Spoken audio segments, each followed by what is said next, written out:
Good morning guys! Field trip ngayon ni Chris. Nagising na siya. Nagising sa alarm. Kadarating ko lang kasi galing kaming Loyola guys. Ayun, galing kami ospital. Diretso Loyola. Kasi yung daddy ni Froggy wala na. Tuluyan nang iniwan si mami. Ayun. Ay, kaloka. Hulila na si Froggy sa tatay. Ayun. Anong ginagawa ni Daddy?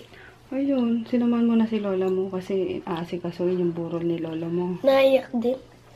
Of course, kasi daddy niya yun eh. Ayun. God bless you. So yun guys, prepare ko muna si Chris. Umuwi lang muna ako saglit para nga i-prepare si Chris and then babalik ako doon mga 8 p.m. na. 8 a.m. mamaya.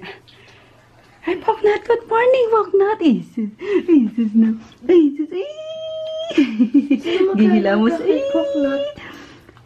sino ito Jackie mo? Isama si Ate Jackie. Ay hindi, mabili ko ka Ate Sel mo. Buti nakaluto na ako kagabi ng yung pambaon nila adobo. Kasi inulam namin kagabi. Then ipiprito na ako ng hotdog pang snack niya, tapos kanin pang na para sa yun lunch nila. Ayun lang. And then, nag-boil din ako ng egg. Ayan, favorite ni Chris eh, yung itlog ng pugo. Tapos, sa ganito ko sila lahat ilalagay para diretso tapon na lang. Hindi na magdadala ng dadalhin na nila is yung parang kainan nila na disposable lang din. Ayun lang. Ayan, ready na guys, yung baon nila. Dapat sa na lang, disposable kaso, di ba yung paper plate. Sobrang lambot. So, pinagdala ko pa sila ng plato. Pero yung mga ulam and mga snacks, nakaganito na lang. Yun. And then, nag-extra akong plastic just in case. Alam mo na. Then, pinapabili ko na lang ng water si Chris. Kasama to kasi pampunas ng kamay. Kaya tumatawag na yung service ni Chris. Hello? Nakalis na si Chris at Jackie guys. Yun, halasing ko na eh.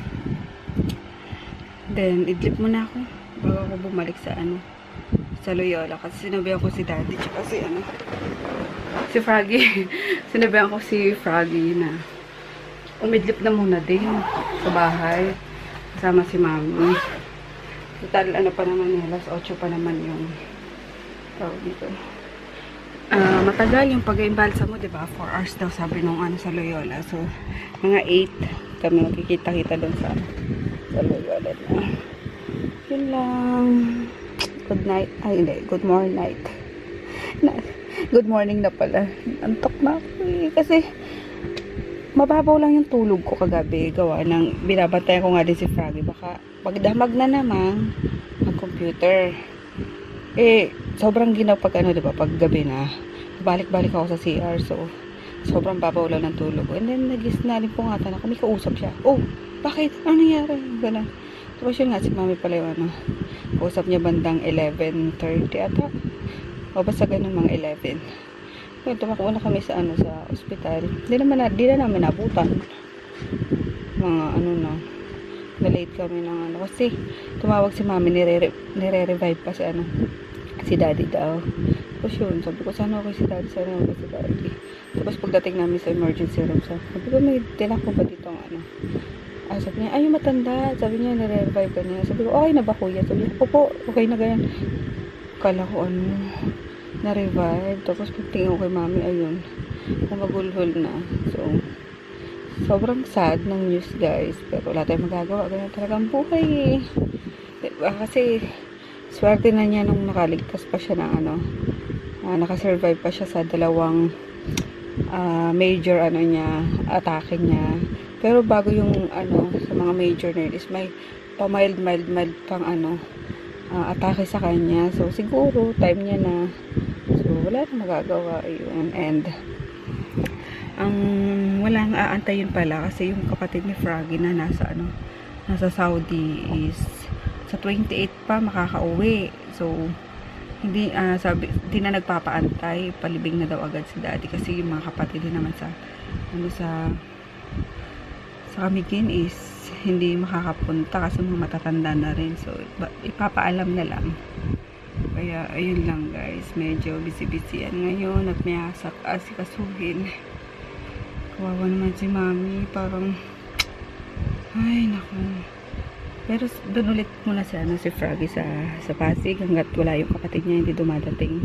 Kasi wala talaga kasama si mami guys. Alam niyo yan. Sabi ko, doon ka na muna ulit. Yung tulog na muna ako guys. Sinantok na talaga ako. Dadaldal pa ako sa inyo. Bye, mamaya na lang. Dito na ako guys sa Loyola. Grabing traffic. Kaloka. Siguro sa kalating oras ako sa kalsada. Buti mabait yung grab driver. Tapos meron siya. May TV plus siya doon sa sasakyan niya. Kaya nakanood pa ako ng mga teleserye. Ayun ang tagal sa Frog kasi magkatundal ako. Yung mga kailangan sa Lamay. Yun. And then nagdala na rin ako ng unang tsako mo. Kasi wala pang tulog din eh. Saka si mami. Ayun yan. Tapos pinaliguan ko muna kasi si Poknat, pinakain ko. Tapos naglinis ako ng kwarto. Yun, sinay ko sila yung ibang aso sa bahay. Kasi wala si Jackie kasama ni Chris sa field trip. Yun lang. Nabalik ko na ako dito. Yun lang ako, 12:30 na. Itong choose na ako. Tagal naman. Kain tayo guys. Andito na si Chris. Susunduin lang namin siya kaya umuwi kami. Ayun. Hindi nag-crave ako sa gulay. Kaya bumili ako ng cabbage. Dinis ako. Tapos chicken. And then yung syrup ng fried chicken. Pray. In Father, the Son, and spiritual. Yes, yes, how Lord, and this should be put about this and the body eyes to Lord. Amen. Ikaw, nak. Kaya pa. Pagod ang bata. Tulog ang bata.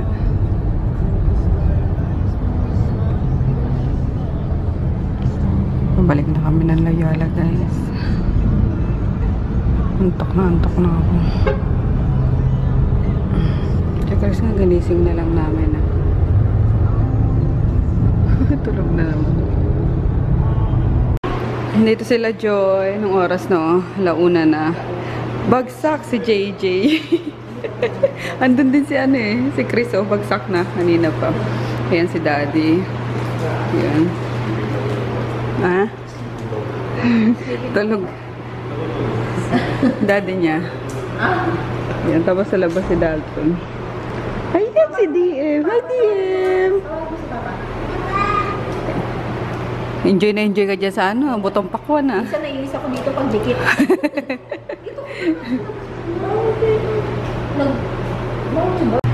Tulugan na. Alas 3 na guys. Nakaalis na sila Joy. Ayan, di mawawala ang aking kulambo kahit na naka-medyas ako. Pero tatanggalin ko yan. Dito kami ni Daddy. Tapos nandun si Chris Pulo. Yun. Maagat pa daw kasi yung lakad ni Dalton mamaya. Malis na sila. Parang tagal nila Anong oras sila dumating Wala pa alas 12 dito na sila. Or palauna ata. Or basta tagal din sila. So yun. Bukas or mamayang gabi magdadatingan yung mga kamag-anak nila dahil mga kanyata sila. Iba doon dito panitita. Kaya borlog na tayo guys. See you mamayang umaga. Good night. Good morning. Good morning today.